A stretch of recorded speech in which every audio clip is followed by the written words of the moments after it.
Wisp Sports Radio, the voice of women in sport. Hello, and thank you for downloading The Bolder Woman here on Wisp Sports. This is Season 2, Episode 3, and I'm Chris Stafford. Your mind is clearer than before. Your heart is full and wanting more. Your future's at the door. Give it all you got. No hesitating. You've been waiting all your life. Our guest this week is Canadian hurdler turned steeplechaser Dr. Katherine Cochrane-Brink, who, at 52 years of age, is continuing her sporting life in Masters track and field. Kate has spent her life in sport, and she rode horses as a child before she turned to gymnastics and then later rowing at university. At the 1990 OWIAA Rowing Championships, she won the lightweight 4s and 8s for the University of Toronto. Other wins include the North American Henley in 1989, 1990, 1991 in lightweight 8s, and she rode heavyweight for the Oxford University Blue Boat in England in 1992 and 1993. And she also won the Head of the River on the Thames in 1992. Kate won a Rhodes Scholarship in 1991. That was the year that she took part in the Pan American selection camp. After Oxford, she went into medicine at the University of Toronto and took part in rowing, mountain biking, Nordic skier, and then later more road biking. Triathlon was her first Masters sport experience, and she competed in the 2002 and 2005 World Age Group Championships. Her Masters track and field career started in 2010, and in 2019 she claimed the Canadian W50 record in the 200-metre steeplechase. Nowadays, Kate spends her winters competing in Nordic skiing and snowshoe races. In 2019, she won the 10K National Masters Snowshoe racing title and was 4th overall amongst the open women. Kate's day job is as a child psychiatrist in Toronto, and I managed to catch up with her during a break. Welcome to the program. Thanks for joining me. Well, thank you very much for the invitation. Well, I looked at your story and I thought it would be a very interesting one to tell. It really is a sports story, isn't it? The life through sports of what you've achieved, really. It's been a lifelong passion, hasn't it, being involved with sport? Absolutely. Yes. I think I've had trouble sitting still since I was very young. Well, I was not a triathlete, or didn't quite achieve what you did in the sports you chose, but we do have something in common because you started off by riding, didn't you? Yes. So when I was, I think 4 years old, my father took a sabbatical in Bristol, and my sister, who was 2 years older, started riding, and I was transfixed, but I was told I was too young. So I had to wait until we returned to Canada, and we found a lovely stable called Spiritwood in the Ottawa Valley, and I started riding, and I just adored it. I remember sitting in class often just counting the minutes until I could head up to the stables with my sister and my mom, and my father did, I think it was probably a pretty unforgivable thing, but got a pony for us. He met somebody in a bar, believe it or not, and they struck up a conversation, and by the end of the evening, he'd bought us a pony. That's the sort of thing that happens in Ireland, you know. They meet somebody at a bar and they buy a pony or a horse, and yeah. What age were you then? I think I was probably about 9 or 10, and this pony was feisty. I remember he nipped my riding instructor when we went out to have a look at him, and he had a feisty personality, and he was an Appaloosa. He was a leopard-spotted Appaloosa, so somewhat of an unusual breed for someone who was learning to ride English, but he turned out to be a really good jumper, and I had a few great years with him, showing him on the Hunter Pony Circuit in Ottawa. And it was a wonderful partnership. I loved that pony to death, I must say. So what happened to the end of that story then? Why did you give up riding and turn to other sports? Yeah, I think partly it was the all-consuming nature of it. And, my sister actually continues to ride and has horses. She lives out west, so she stuck with it. But I started getting interested in other sports, and I sort of drifted towards, I was doing gymnastics and also then eventually track and field. And I think it was partly with riding, it was definitely a full-time sport, and I had interests elsewhere and sort of drifted away. Well, it certainly is demanding. You've got two athletes to train there. But where's the background in sports come from? Were your parents very sporting? Well, no. So that's kind of it's a double answer. I'm adopted, and my adoptive parents were not sporty at all. I think they enjoyed watching sports, but my mother, my adoptive mother, was a librarian, and my father was an English teacher and a food critic. So they were more interested in the arts and in reading. And I know growing up, my mother would often suggest I take a book and sit down and read, but that was just not me. And it's not to say that my parents weren't supportive of my love of sports, but it just, they didn't, in some respects, I think they didn't understand it because it's not, not so much who they were. So the love of sports really came from just, I think it's genetics really. And I have since met my my birth mother, and we have a good relationship. I met her in my early 20s, and she was an ice skater and swimmer and active person. So it's probably from my mom and maybe my birth father as well. Yeah, it's interesting, isn't it, where it comes from and the journey that you take. So you were determined to continue. You switched horses literally. You went from riding a horse, a live horse, to a gym horse, didn't you? You got into gymnastics. Yes, I did both at the same time, but I threw myself a little bit more into gymnastics, and then probably after that, I would have said in high school, I started running more seriously, and that was really my passion. So what were your sort of highlights then when you look back on your teenage years and your formative years of which sports that you really were going to get into? Because it then went on to rowing and a lot of other things. We'll take one at a time. Just talk about where that sort of journey took you then and why you switched. You went into rowing as well, because university often plays a big part in your sports choices, doesn't it? Yes.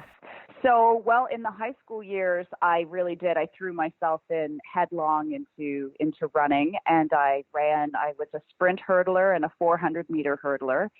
And, at the high school level, in Ontario, there's a big meet called OWIAA, which is the Ontario Championships for high schoolers. And, it's the pinnacle of your career to do well at OWIAA. And, I went to OWIAA a couple of times and raced the short hurdles and the 400 hurdles, and in the competition was stiff. I think probably my best finish was a 5th in the 80-meter hurdles. But, this was against a couple of girls that ended up doing really well internationally. So it was, for me, that doesn't sound that exciting, but at the time I was thrilled. And I also ran for a club in Ottawa as well. So I trained even in the winter, we would train indoors. So I think what I took away at that point was just how sport can, to a degree, I guess it helped form my identity. I really, high school is not always easy with the social and finding your way. And I found it just gave me a real lift and a real, that sense of having a goal and training really hard and seeing yourself improve and being able to, to compete and push yourself. I think I just found it really compelling and I suppose to a degree it helped me get through those teenage years, which, are not easy for lots of us. So I would have said track was my passion in high school, but like quite a few girls in the 1980s, it wasn't without its perils as well. I went through a phase where I, lost a lot of weight. I was running with a long distance runners group, and eating issues and low weight were a problem for a number of us. So by the end of high school, I probably had overtrained and not looked after myself as well as I should have. And I took my final year off. We had grade 13 in those days. So I took that final year off and just had a break from it. And when I headed off to University of Toronto, I did a little bit of running in my first term. I did some cross-country running and a bit of track over the winter, but I wasn't as fast as I used to be, and just somehow, it didn't capture me the same way it did in high school. And I had a pretty heavy course load, so I let that go. And I think it was in my second year, I was in a science tutorial, and this very tall, strong-looking tutor sort of came up to me and whispered in my ear. She literally sort of said, "Have you ever thought of rowing?" And I was recruited in that way and ended up showing up for the University of Toronto novice tryouts, and I was bitten by the rowing bug. I know you've interviewed other rowers, and rowing is just such a compelling sport. So within a short period of time, I really threw myself into rowing, and I just loved it. So that was sort of the progression from high school through to university, going from track and field to rowing.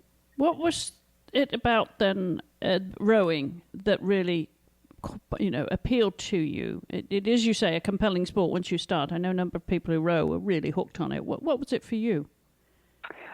Part of it was the people, because it's a self-selected group of people who, are not afraid to work really hard and push themselves physically just to the limits. But rowers generally are also a group of people that enjoy the camaraderie and like to have a good time when they're not racing. So there was a lot of fun to be had when you weren't in the weight room or training on the water. Part of it is just the sport itself. I think there is something really magical about having, whether it's 8 people, 4 people, or 2 people working just like cogs in a machine. Nobody should stand out in a rowing shell, because everybody should be trying as much as possible to do the same thing. Obviously, there's slightly different roles if you're a stroke person in terms of leadership and setting the pace, or if you're a bow person, you need to be really neat and precise and tidy.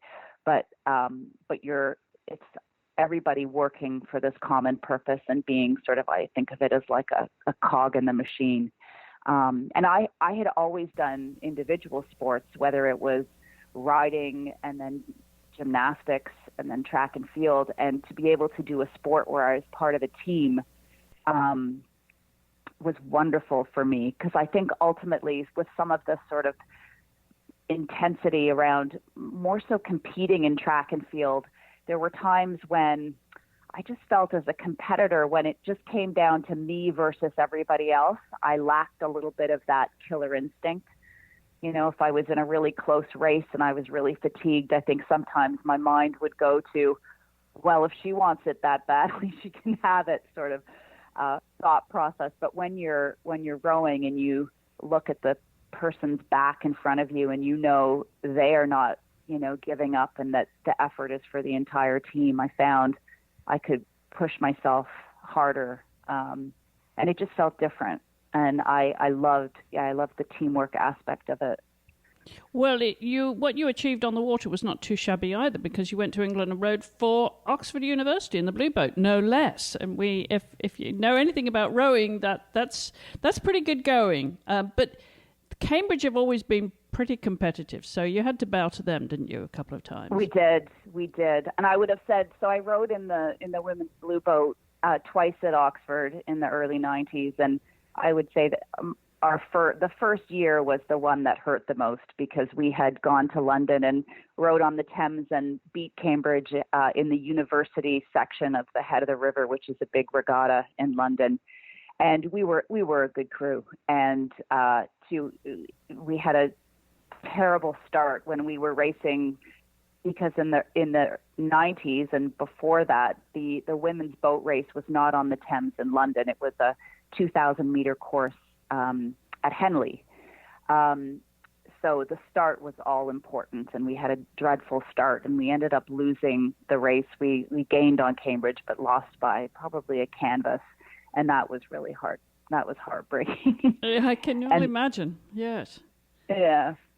And a lot of pride on the line. A lot of pride. Well, that's the thing, isn't it, with the Oxford-Cambridge tradition? You know, there's such a long history there, both the men and the women. So, but a great experience, I would imagine, having that opportunity. But then, after Oxford, after being at Oxford, you came back to Cambridge, to Canada, I should say, and you took up a number of other sports. You know, mountain biking, Nordic skiing, and then got into road biking and triathlon. But to lead us all to your master's career, you went back to track and field. How did you choose to do that? So, it's a good question. It was one of those. There were a couple of little things that nudged me that way. I had started running in part because my children were not pleased with the time I was spending with biking for triathlon, and that training load was pretty heavy. And my husband is also, he's an athlete, former rower, and a really good road biker. So having two parents that were heading out for long training rides just was not working with family life. So I always ran sort of as a cross training thing, and I liked running, and it just seemed to make sense that focusing on, if I was still going to have sort of a master sport, focusing on running made sense because it was less time consuming certainly on the training front. And I was doing some running with a road running group, and through friends, somebody had said, I know you had a track background, you should think of the University of Toronto Masters Track and Field Club, because you'd probably really enjoy it. You'd have a lot of fun. And I ended up trying it out. I think I showed up when we were training indoors in the winter and started to get to know the people. And I think that was about nine years ago, and haven't looked back. I've just loved it. So it was a happy transition back. And interestingly, some of the people who are part of the Masters running scene were the same people that I crossed paths with in high school. So it felt a little bit like a home, sort of a homecoming. Okay. Yeah. I can imagine. So remind everybody how old you are now. So I'm just about to turn 52. Okay, so you just qualify for the Bolder Woman podcast, as we've said, just been over 50. But the master's program, of course, goes way back. As you said, you started that 9 years ago. So you chose to do what exactly when you actually started? I know you were doing hurdling. What else did you do? Well, at the beginning, to be honest, mostly it was my old competitive brain kicked in, and I figured I would just do what I would be best at and what I'd be most competitive at. So for, the first few outdoor seasons, that was 400 meter hurdles. And it's obviously it's a cliched expression, but it was like riding a bike. Hurdling, I've been told, is one of the more complex sort of sporting movements. There are a lot of moving parts between upper and lower body, and one leg doing one thing and the other doing the other. But when you learn it when you're young, you do not forget it. That's true. No, I'm with you. I learned to do that in school, and once you get the hang of it, I remember learning when I was very young. I suppose about 10 or 11, probably 11. But it is a technique, isn't it? And it's getting that. Once you get that coordination, it's not for everybody, but as you say, it's muscle memory too. So it never left you. No. But over over a few years, I realized so from a neuromuscular perspective, I could do the movement. When I trained, I would have such highs and lows because everything would be going swimmingly well. And then I'd be training and I would, snap too hard when I was bringing my lead leg down or what have you. I started accumulating sort of a long rap sheet of injuries. So primarily muscle tears in my hamstrings and glute muscles. So I ended up switching events after a few years, but I did have a few good years of the 400 meter hurdles, and it was really fun to go back to that distance for sure. And then you went to, well, not middle distance, you went even further, didn't you? To 1,500 meter and 2,000 meter. So how was the training progression then to get into the longer format? Yeah, so my idea was if I was getting muscle tears doing the 400 meter hurdles and running the straight 400 meter, that, and again, this is my scheming competitive brain, I thought, well, why not make the distance longer but still have a bit of an edge with the hurdling technique? So I thought about steeplechase, because steeplechase, the barriers are the same for women, are the same height in the 2,000 meter Masters length steeplechase as they are in the 400 meter hurdles. And I knew I could easily hurdle the steeple, which is a real advantage around efficiency when you're racing. And I also figured I could figure out how to do the water pit, which I did, which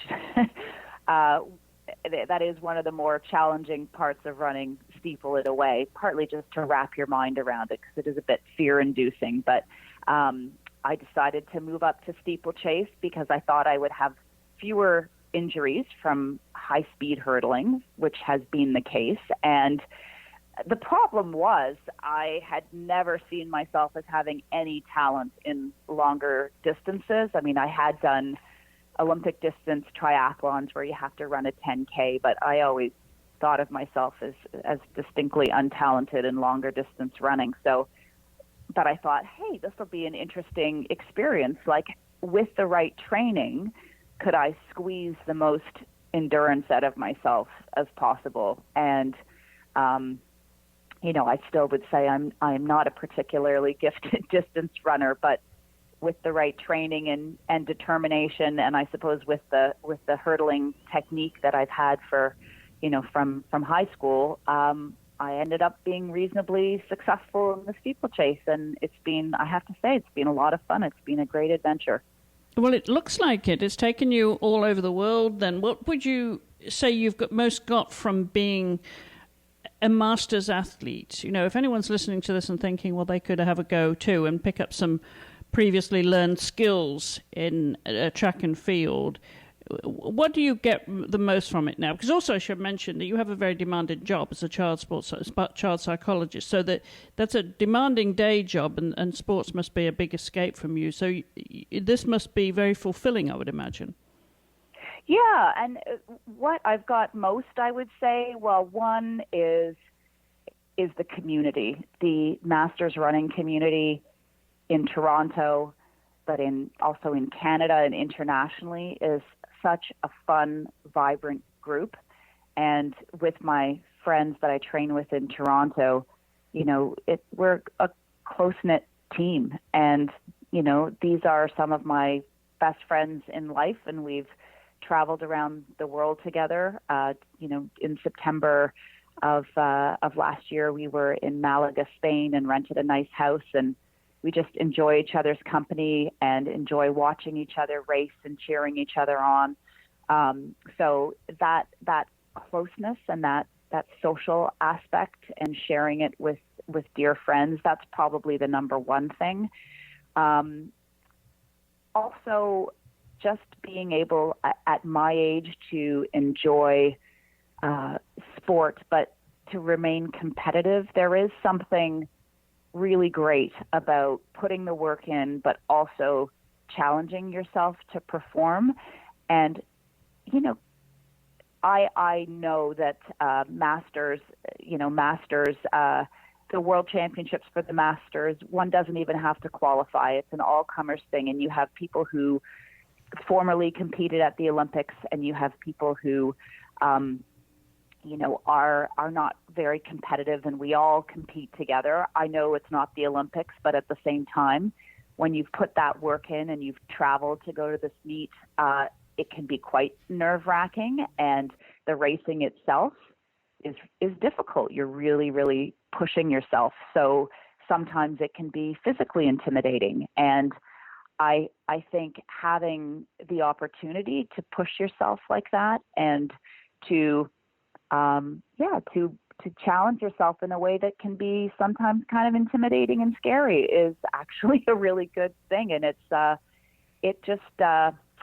don't know, I think it makes life feel more vibrant and more meaningful. And sometimes I get quite a euphoria after a really challenging workout or after a really tough race. You're on a high, and I feel lucky to be able to keep chasing that high, and I'll do it as long as I can. Clearly, there's an ingrained competitive nature that's never going to go away by the sounds of things, Kate. And so when you look ahead at the opportunities and the challenges, what's on your bucket list? Ooh, good question. A couple years ago, I would have said a medal, making the podium at the World Masters Athletic Championships. And I still would like that very much. That would be such an honor. I would be so excited. But I feel like over the last couple of years, I've become more interested in the process and not just the results. And I think maybe that's something that happens with a lot of Masters athletes. This year, earlier in this season, I got the Canadian record for my age group for the W50 in the 2,000-meter steeplechase. And that was lovely to get, but I feel that I didn't run nearly as fast as I could. And I'm not exactly sure what was lacking this year. So on my bucket list, it's really more continuing to sort of study the process and figure out how to get more out of myself without losing perspective, if you know what I mean, because I still obviously do have a demanding job, and I have kids and a husband, and I don't want to be so consumed by my sport that it takes over everything. But I think it's yes, a medal at Worlds would be fantastic, but for me, it is more about getting the most out of myself in whether it's the steeplechase, or I'm sort of new to running the 1,500 meter and the 800 meter, seeing how much I can get out of myself. That really feels more where I'm at right now. Well, in terms of the process then, how much training is involved to get yourself to competition fitness and maintain that? Yeah. So our team trains twice a week in the evenings, 2 track workouts a week. And, I only do 2 of the track workouts in the lead up to big competitions, in part because on a regular basis, 2 track workouts a week often have led to injury for me. And when I'm not at the track, I'm running at home. So usually there's one long run on a weekend, probably like a 15-kilometer run, and then maybe an easier, shorter run as well. I'm mixing in road biking again more to sort of reduce the pounding. So I'd probably do some cross training during the week and then some strength training. So all things considered, I'm probably working out 5 or 6 days per week, and it's a mixture of the track and then some harder runs on the road or longer runs on the trail or on the road, mixed in with the strength training and cross training. Now, have the children inherited some of these competitive genes? They have, but interestingly, my husband and I, have both done a lot of running. Neither of our children have any interest in running, and they both play ball sports. So, growing up, the two of them did different things like taekwondo and a bit of ski racing. But they, in terms of the sports that they're most passionate about, my daughter played volleyball at a fairly high club level, and my son is playing basketball at a similar level. So they both, team sports and ball sports. So you could learn from them now, because you didn't do any ball sports to the extent that they're doing. So maybe there's some crossover there that you could pick that up at some point. When you get started. Yeah, growing up, I had a strabismus, like a squint, when I was younger, and my depth perception was off. So, I tried to play soccer and various other ball sports, but I was pretty lousy, and I'd like to blame it on my vision, but I'm not sure that was really the problem. But when you look back at all the sports that you've done and what you've achieved, Kate, what are you most proud of? I don't know. Maybe partly my longevity, partly the diversity of sports that I've been able to participate in, and partly, I think, my ability to eke the best results from, the talent I've been given. Because I feel I've always been, I think one of my coaches along the way referred to me, I think himself as well, as a plotter. Basically, you weren't given the most talent, but you work really hard. And I have worked hard at whatever sport I've done, but I've also just stuck with it. So yeah, I think it's the longevity, the diversity, and the managing to plumb the talent that I was given or not given. So where's your next race, Kate? What's on the agenda now for the rest of the summer? Right. So the track season ended a couple of weeks ago, and the big question will be in the fall how much racing I do in cross-country running, which is sort of like, in a way, for middle distance runners, cross-country running can sort of be like the bitter medicine. It's really good for you, but it tastes terrible. So last year, I have to say, though, was the first season I've ever run cross-country and really enjoyed it. So I will probably be out running cross-country races in a few weeks, and then maybe a few road races. The last couple of years, I have two dear friends, a husband and wife, who run marathons, and they've both run Chicago in the last couple of years. And I've never been to Chicago, so I went as a super fan and ran the 5K race that happens on the day before the Chicago Marathon, and it's a fabulous race. And the highlight for me, actually, of that race was in the last 2 years, I had the opportunity to run side by side with Paula Radcliffe, who is, one of your country women who, has held the world marathon record. And she jumps into the Chicago 5K road race just for fun. And boy, that was, I got to run beside her and Dina Castor, another marathon great, for several kilometers in the 5K before they trotted off. I think they were just having an easy, probably conversational run, but to have that experience 2 years in a row was fantastic. So I may be headed back for the Chicago 5K as well. Terrific. Well, lots more to look forward to, obviously. It's not stopping Always. anytime soon. Well, fantastic. No. Well, congratulations on what you have achieved, and long may it continue, Kate. Thank you for coming on the show and telling us your story. Well, thank you for your interest. It was lots of fun. Conversations from the world of women's sports. This is Wisp Sports Radio. And as always, you'll find the show notes accompanying this episode on our website at wispsports.com, where you can find a lot more episodes of The Bolder Woman. There are 20 episodes in Season 1. And, of course, lots more shows here on the network, the world's largest podcast network for women's sports.